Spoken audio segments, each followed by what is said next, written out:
Go. All right, good morning, everyone. It's just now 10 o'clock, so I'm going to get going. So I want to be respectful of everyone's time, especially knowing it's essentially the end of the month with the holiday coming in the middle of next week. And I know that if any of you are anything like me, you haven't even started shopping yet. So let's get to it. So what we're going to talk about today is QM, 3% rule, and how it may or may not affect your business. So thanks for joining us. I know I can see a lot of people on the call that I do know and I am familiar with. So, but for those of you who don't know me, my name is Brian Thompson, and I am the Senior Vice President of Wholesale here at Norcom, starting about 6 years ago with Phil DeFranza, our owner. And just to look over the last few years, it's been crazy, and right now we're on the eve of the largest regulatory change in the history of our industry. So it sounds odd to say, given all the changes that have already happened and been implemented over the last 4 or 5 years. But one thing remains the same, is that the broker community has and will always resolve, and I truly believe that. So before I introduce Jeremy, who will essentially be running the discussion, I wanted to once again reiterate Norcom's dedication to the wholesale business. We really are committed to the channel and are positive about the future of the channel. That said, it's been extremely important to understand the rules as they've been released. We found that there's a ton of misinformation out there.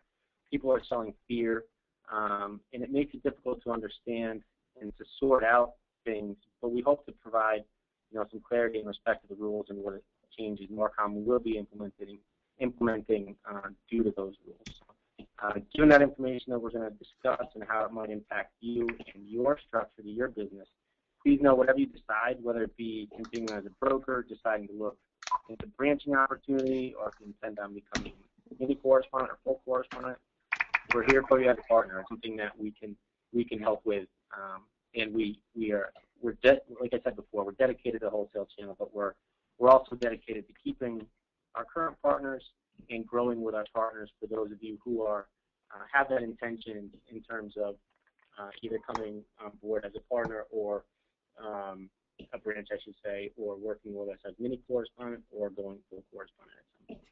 I just want to make sure that you understand the changes and you're making those decisions for the right reasons, and I believe you all are, but that's why we're here today to kind of further discuss that, so we have all the information, because things are, as you know, continuously changing.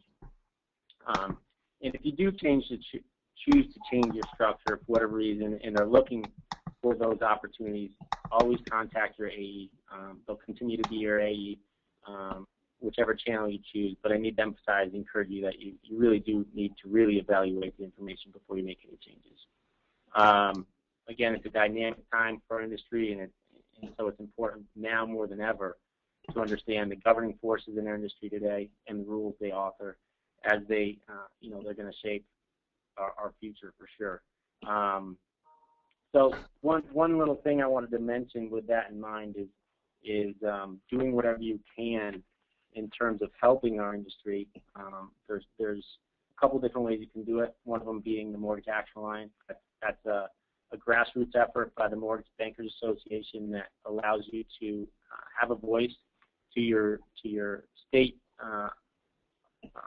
officials and legislatures, and it gives you a voice, and it really helps get our message heard. And unfortunately, the broker community is completely underserved at this point in terms of representation in Washington. So it's a great way to use the Mortgage Bankers Association to help you with your voice. The other aspect of it, the other avenue that you can work with is Mortgage Bankers Association has a political action committee, and it's MORPAC. So that's just another way to get your voice heard, and that's really the best way. If you can donate to MORPAC, and if you're interested in that, by all means, give me a call. and we will be following up with information, so you can contact myself or your AEs on some of this information. But just so you know, a couple of things that MORPAC has done successfully over the last year, if you've been paying attention. In 2013, NBA, which is the MORPAC drivers, successfully urged the CFPB to exclude individual loan originator compensation from the cap on points and fees. So initially, essentially what that means is that with the way the rule was written in the first place was the broker would have compensation in 3% rule, but also then doubled up on the loan originator compensation. We were able to get that taken out, and that's largely due to MORPAC and the ability to get in front of the right people. So there's a couple other things, but I just want to give you an example of something they were able to do that was really helpful for you guys, whether you were aware they had a large voice in doing that or not.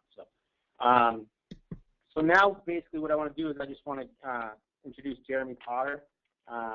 Jeremy Potter is our general counsel here at NORCOM and our head compliance attorney. One of Jeremy's many roles is to guide NORCOM through the regulatory changes that we face and any changes implemented by regulators such as the CFPB, really.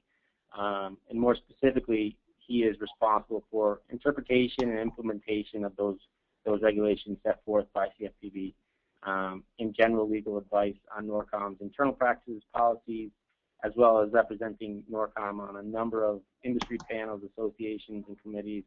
And he's actually kind of become kind of a celebrity for us. He does a ton of speaking events for us, and he flies all over the place. But it really helps us because he's in the heart of the change. So it really puts us on the forefront, and it allows us the privilege to get the information as it comes out as soon as possible. So he's on the NBA's Respiratory Task Force, NBA's Legal and Regulatory Compliance Committee, and so with that said, I'm gonna turn it over to Jeremy. But before I do, I just want to say, if you have any questions as we go through this discussion, please put it in the control panel, and we'll do our best to get to those questions as we're going through the rules. So again, Jeremy, thanks. Thank you, Brian.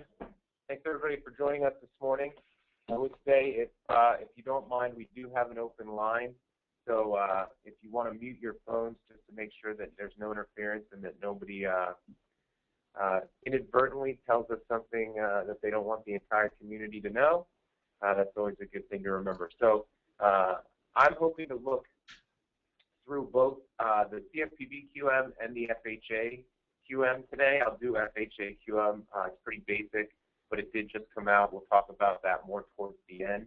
We're going to focus heavily on the qualified mortgage points and fees calculation. So a little bit about QM, a little bit about points and fees, and then we hope to get to all the questions.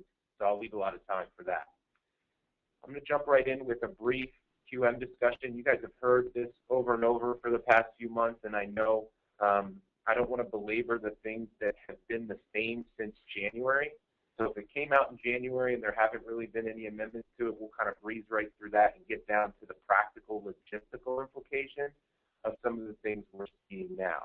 So briefly, qualified mortgage is one that has a 43% DTI, a 3% or less points and fees cap, is eligible, well, I'll skip that for now, is 30 years or less in term, and has none of these, what the CFPB calls wonky features, negative amortization, interest-only, balloon payments. That's sort of a general overview that we've now known for a while. If your creditor is originating just a straight QM mortgage with none of the exceptions and none of the special categories that we'll go into now, but we all know that's the basic QM. Those features, some of them carry over to the temporary exemption and the FHA QM. Those are technically different categories of qualified mortgage. The one we want to talk about mostly, and the reason I skipped to it immediately, is the temporary QM. It's called a temporary QM because the government